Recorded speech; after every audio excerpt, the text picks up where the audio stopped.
கர்த்தருடைய நாமம் மகிமைப்படுவதாக. நான் உங்கள் சகோதரி மெஸ்ஸி அண்ணா வாக்கியம். இயேசு கிறிஸ்துவின் நாமத்தினாலே யாவருக்கும் புத்தாண்டு நல்வாழ்த்துதலை தெரிவித்துக் கொள்கிறேன்.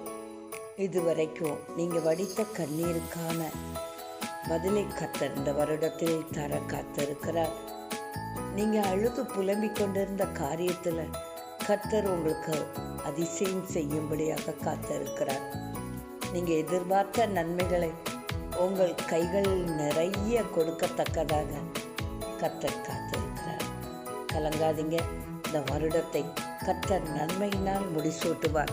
கர்த்தர் இன்றைக்கு நமக்கு தந்த வசனம் நாகும் 2ஆம் அதிகாரம் 2ஆம் வசனம்.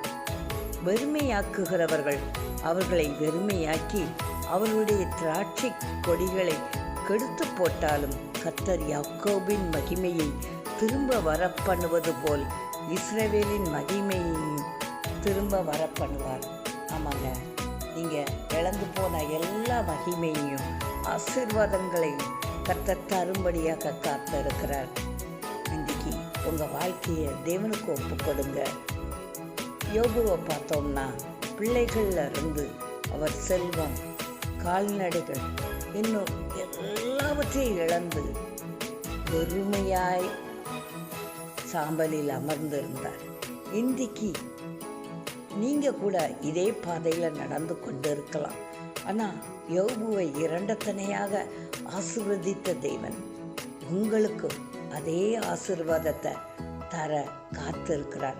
அவரால் கூடாத காரியம் ஒன்றுமில்லை. நீங்கள் எதிர்பார்த்த நன்மைகளை உங்களுக்கு தரும்படியாக வந்திருக்கிறார். அவர் பழையபடி நீங்கள் எந்த இடத்திலிருந்து நீங்கள் இறங்குனீங்களோ அந்த இடத்துல உங்களை திரும்பவும் அமரச் செய்து உங்களுடைய மகிமையையும் கனத்தையும் திரும்ப தரும்படியாக கர்த்தர் கடந்து வந்திருக்கிறார். அவரால் கூடாத காரியம் ஒன்றுமே இல்லை.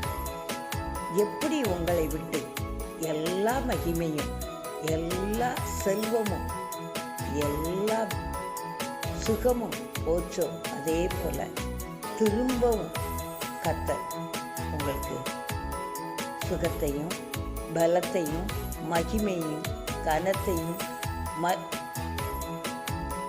தரும்படியாக கர்த்தர் காத்திருக்கிறார். அவரால் கூடாத காரியம் ஒன்றுமில்லை.